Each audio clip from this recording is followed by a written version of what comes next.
have coming up next the incredible Itai Jeffries, who is a dear friend and is also the Traditional Health Program Director at the Seattle Indian Health Board, which I am so blessed to be the Chief Research Officer for.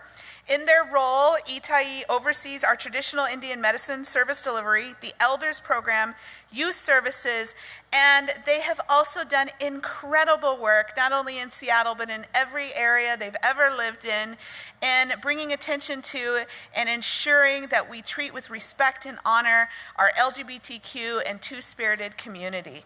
So I am so blessed to introduce my friend, my loved one, somebody who I look towards for much knowledge, Itai Jeffries.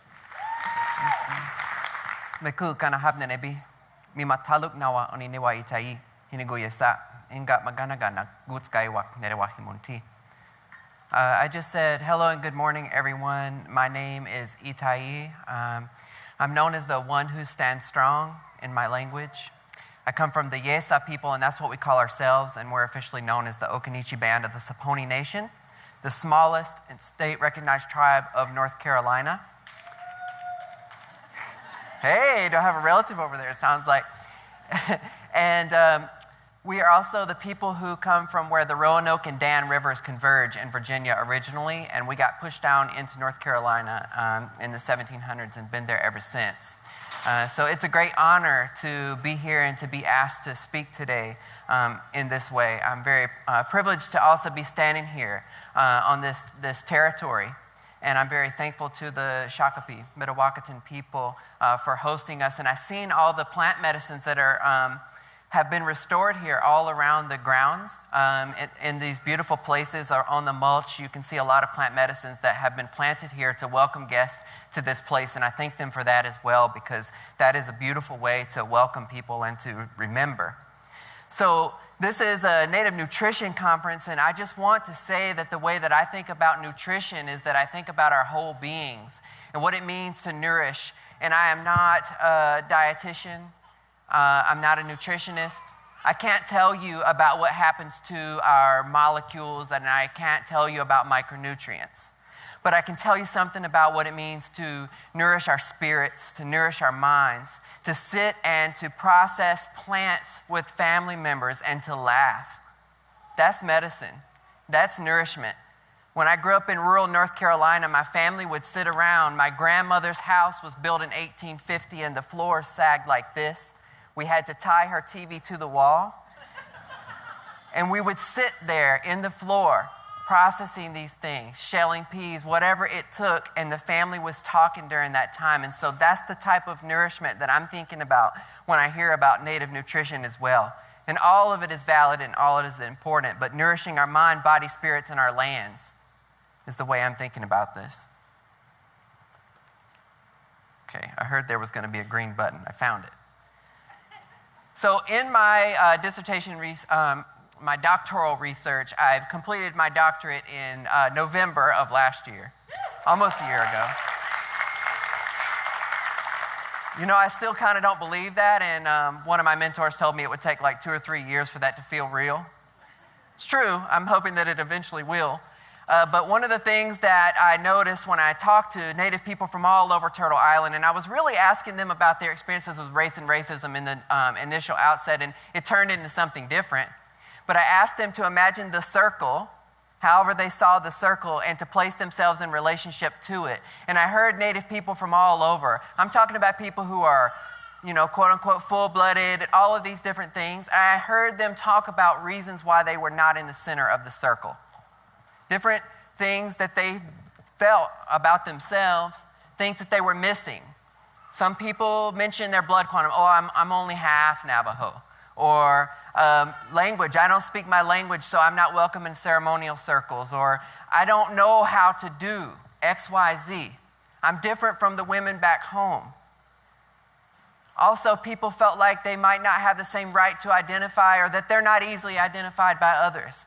So they might have been missing all the different things that our tribes experience. And one of the people in my study, some of you probably know her, she's an elder, her name is Lakota Harden. She's got relatives from not far from here. She said it was like when colonization happened, a bomb went off and Indian people were shrapnel. Our communities were shrapnel. And each piece of shrapnel kept something else. Some of them kept a skin color, some of them kept ceremonies. Everyone got something different. And the real thing that plays out here is that we feel like we're missing something sometimes, so we don't feel whole. But our traditions is that we were whole people. We came from whole communities. We're strong and resilient, right? Plant medicines, access to the teachings of those in the traditional foods are things that a lot of our people have been missing, that are a key ingredient to making us whole again. And when I think about people in our communities who, when I asked them about their relationship to the circle, they talked about what they were missing. They used words like half to describe themselves. I thought about what it is to take a sphere, something whole, and to take a piece out of it. Like this beach ball here. I'm a very visual person. Abigail knows this. That's why we get along. So if you take this piece out, and you throw this thing down, it just lays there flat, right? That's what I think about when colonization teaches us to see ourselves as half of something, a quarter of something, missing something, deprived, right? And I think about what it means to be whole, like this. If thrown, it bounces. If you press it, it's resilient. That's what it means to be from our communities traditionally, because we were always in a circle, and if one of us was sick, we had everyone else to hold us up, right? So we think about the sun and the moon that are spheres. And in that video yesterday with the elder and with our little relative, the puppet, right? The circle, the teepee, the heart. This is a healthy and balanced person. This is what represents that. So I think about that then, right? What does it mean to restore that? And when I think about our urban Indians, Lee, my friend who's here with me, who's from the Crow Res yesterday asked me, so are we urban Indians now? I'm like, yeah, we are. And I remember not knowing what that meant, and I remember becoming an urban Indian in 2005 when I first went off to college, and I did not understand what that meant necessarily. But I've come to love urban Native people. Just love urban Native people for the incredible resiliency, the things that Abigail was talking about. And in our elders program, we see all of those things play out. We see the adoptions, homelessness, diabetes, diversity, boarding school experiences, all the things, all the transportation, opioids, right? All the things that people are experiencing. I see elders sometimes who are going to take 3 buses to get to the Seattle Indian Health Board to eat a meal with us. They get stuck at a bus stop. They are fighting with people who are shooting up at the bus stop. Sometimes they have a difficult time getting there, but they get up in the morning and they travel 2.5 hours to be with Native people. There's something to be said for that. And I find that to be really incredible and a testament to that resiliency and a testament to the healing of Native people as well. But each of those things on that previous slide, the idea of wholeness, missing something, of something leaking out of us, out of our Indianness, as opposed to the wholeness that we know we come from, I think about that, and that works against sovereignty, right? True sovereignty. I'm not talking about just the sovereignty that nations have on a political basis. That's important. But I'm talking about the sovereignty that indigenous people have. My right to be a sovereign indigenous person means that I have a right to access the foods that my ancestors ate. I have a right to hear the stories and the songs that have been passed down from tongue to ear. I have the ability to hear and to access those things, to sit with my elders. That's what sovereignty looks like to me. Sovereignty also looks like, when we work with our young people and with our youth, telling them that they have control over their bodies. They're the gatekeepers of that. That's what sovereignty looks like. And I've recently been learning just the extent to which all of these things are so connected, and how our plants teach us things about that. You know, I've noticed up in the Pacific Northwest, and Val definitely knows about this, that when you see a plant that fortifies itself in the Pacific Northwest, whether it has spikes or if it looks really intimidating, it's oftentimes that's where the most powerful medicine is. Like Devil's Club, like nettle, that tells us something as well, that teaches us a lesson. Just looking at that plant and the way it constructs itself in the environment teaches us a lesson about how we're supposed to be, right? That passes off knowledge. So the right to be able to access those plants is a sovereign and inherent right for indigenous people. So with the health board, with our community gatherings, I'll say that I really want to tip my hat to Valerie Segrest because she really is a huge part of sparking this movement and revitalizing this movement, and that we hitched onto as an organization, the Seattle Indian Health Board. And we were very lucky this year to get some funding to help make all that possible, and we've been doing a lot of workshops with the community all over with Native kids that have gotten pushed down due to gentrification out of Seattle into the southern parts of the metropolitan area as well. Places that were more sparsely populated are now becoming both extremely diverse and more heavily populated. So we've been able to do a lot of these workshops as well. And when kids especially, and elders, pick up these plants, just one, and start to process it, much like we did on the floor of my great-grandmother's house, the person who raised me. When I see that and see them working with it, I start to see the idea of self-sufficiency, the idea of independence, the ideas of healing and value and self-worth coming back in. From fingertip to heart to brain and mind, I start to see that process unfold. Because everything in that colonial process that taught us the wholeness, the leakingness of our sense of identity, everything that led up to that made us believe that we had no value and no worth. That when we needed something, we had to go to somebody else. And that somebody else usually wasn't somebody from our community either. When the kids are going through something, when our elders are going through something, and they're struggling to think about what to do, if we can have them think about a plant, to think about a food, that is sovereignty. That's inherent access to something passed down, to wisdom. At a recent gathering for the CDC, the one who is funding this, a lot of the work that we're doing right now out of the Traditional Health Division at the Seattle Indian Health Board, at a recent gathering, there were a lot of people who stood up. I see Carrie Dallas sitting over there as well, and she's one of the ones who stood up and talked about the fact that we see these things happening all the time with the kids, with the elders, with the community members that we work with, and that it is very difficult to give CDC that in quantitative figures. It's difficult to summarize it, right? But what we saw across those partner gatherings was that this was happening in all of those communities, that people were reconnecting in this way, that people's lives were changing. The other day, I had an elder tell me that since she started working with our herbalist that we have on contract through our Traditional Health Division, that she started using pain salves and anti-inflammatory teas, and that she has left behind the opioid pain medications that she was using. That's an act of sovereignty right there. To say, there's something wrong, I have a medicine that will not harm me, that can help me with that.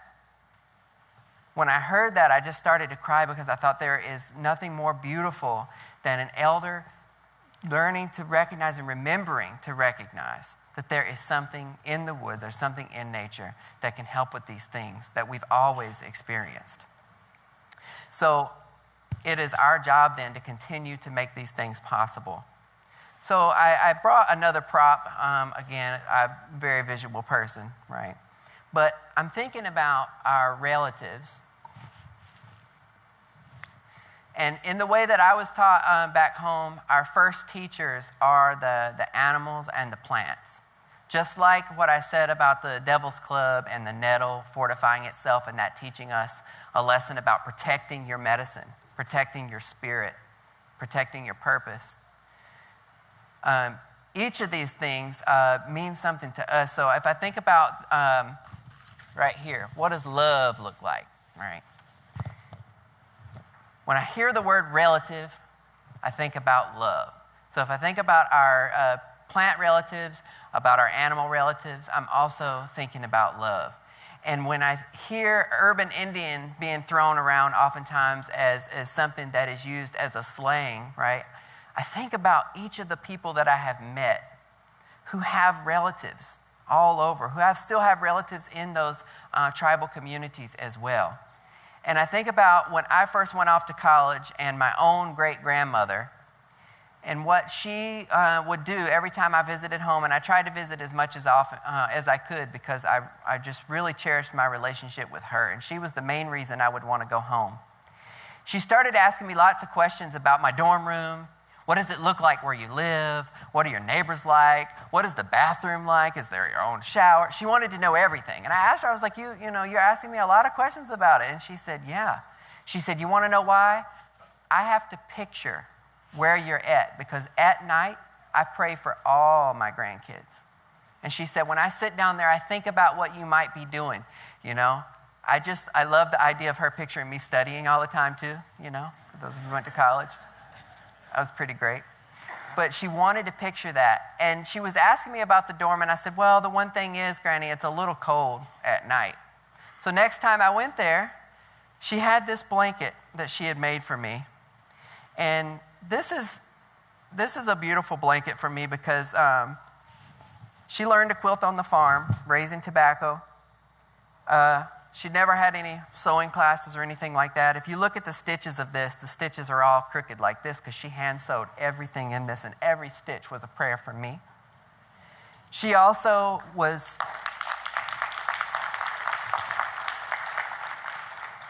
never had a lot of money, and people in the community knew that, and so a lot of people would donate scrap fabric. So there are no two squares alike on here because she had collected this fabric probably since way before I was born, right? So she sent me back with this, and she said, it's a heavy, ungodly thing. It's got polyester in it, and the reason I did that is because it'll be great to insulate your bed, so put it on top of there. And I just cherish this now, right? I think about that's what love means.